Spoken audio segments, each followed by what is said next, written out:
The Gatemen lose a close one today by a final score of 6-3 here at Lowell Park to the Cotuit Kettleers. On the postgame show alongside Aiden, Blanc, Jack Hunter here with you on the Gatemen Baseball Network. And Aiden, for the pitching staff, just a lot of walks today, and that came back to bite them early on. Yeah, the walks early on, a lot like yesterday.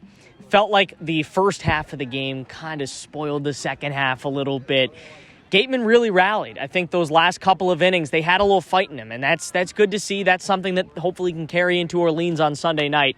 But 16 strikeouts, I mean, that's not good. And to have your 4 and 5 hitters be a good chunk of those, it's rough. And they're gonna come back tomorrow. It's a weakened Falmouth team, but a Falmouth team that's been hot. So it's a double-edged sword. We'll see what happens tomorrow night. The Gatemen made things close in the ninth inning, tacking on a run and bringing the tying run to the plate multiple times, down 3 runs, but they could not get it home. And once again, just like you mentioned, a lot of swing and miss today, 16 strikeouts. You got to give a lot of credit to the Cotuit pitching staff.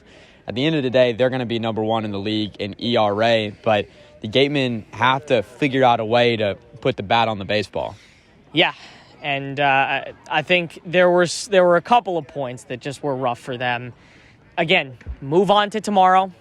The road woes have been real. It's been difficult for them to get a win on the road, and I'm sure it's going to be the same on Sunday night.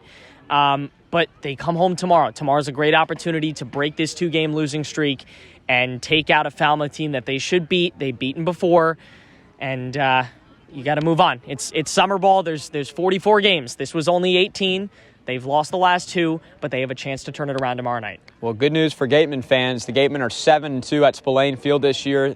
In the batting average perspective, they're hitting about 290 compared to about 190 on the road. They're now 1-5-2 on the road. Let's get the manager's thoughts here with Amanda Foster. I'm joined now by Coach Ryan Smyth. And, Coach, you had a big meeting out on the field right after that last out. What were you telling your guys? We're just going to regroup. The last 2 nights have been rough.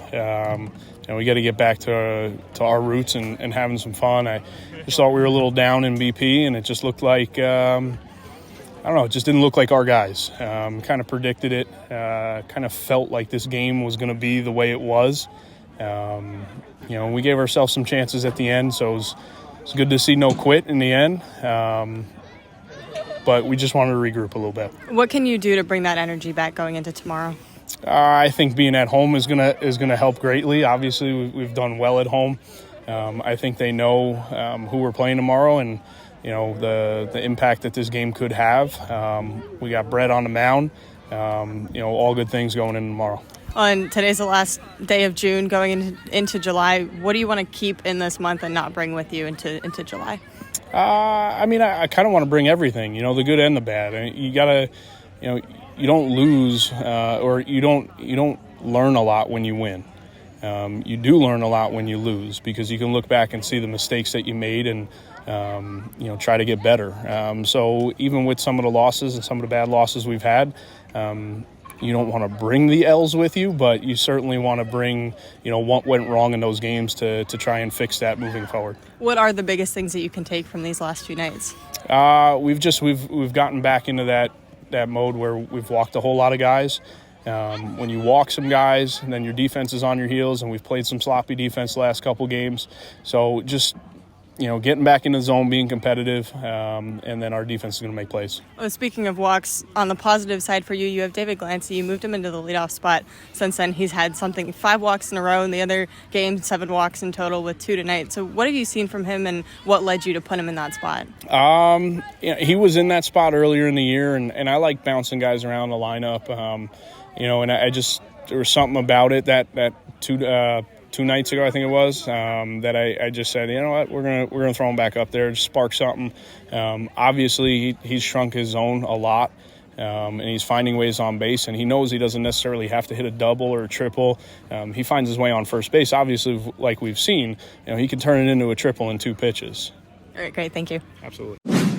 And to quote the skipper, we play baseball tomorrow, and the Gatemen will be back in action tomorrow hosting the Falmouth Commodores. 6 p.m. first pitch. We'll be on the air at 5:40 on the Gatemen Baseball Network. Hope that you will join us. So signing off here tonight from Lowell Park with Aiden Blanc, our producers Rachel Manning and Braden Shank, Jack Hunter saying goodnight.